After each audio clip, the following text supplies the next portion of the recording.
Idol, bakit yung iba pag magbibitaw na sa gagamba, ang aarte magbulos ng gagamba?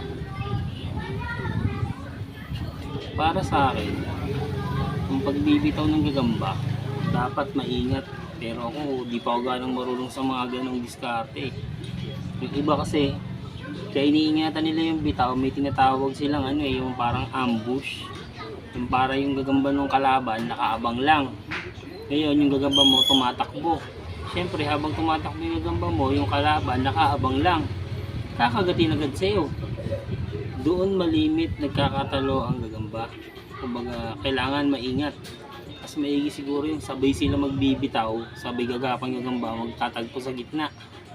Yun, mas maganda pag gano'n na nangyari.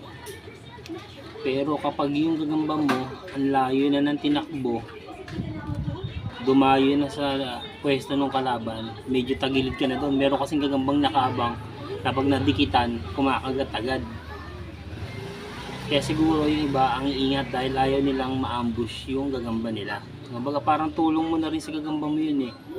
Yung maano mo sila, mabitawan mo sila ng sabay at parehas para hindi sila ma-ambush o maabangan ng kalabang gagamba.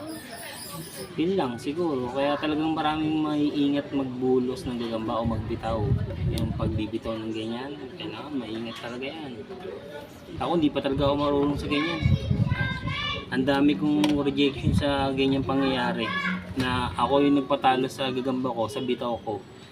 Sa pagputol ng sapot, sa pagbitaw, paano ko putulin yung sapot, nahihila ko. Ang gagamba ko, imbis na nakaabang, umaangat, bumabaliktad. Ayan, mga pagkakamali ko, marami pa. Kaya sa mga bawat dayo, kailangan pag-aralan mo rin paano magbitaw, magbulos, paano magpakalma ng gagambang panlaban.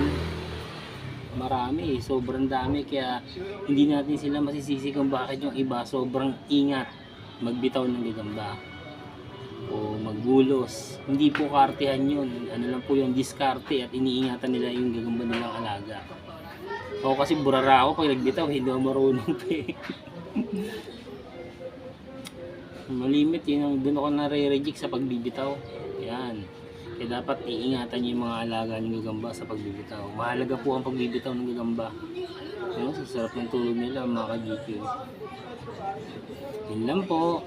Thank you.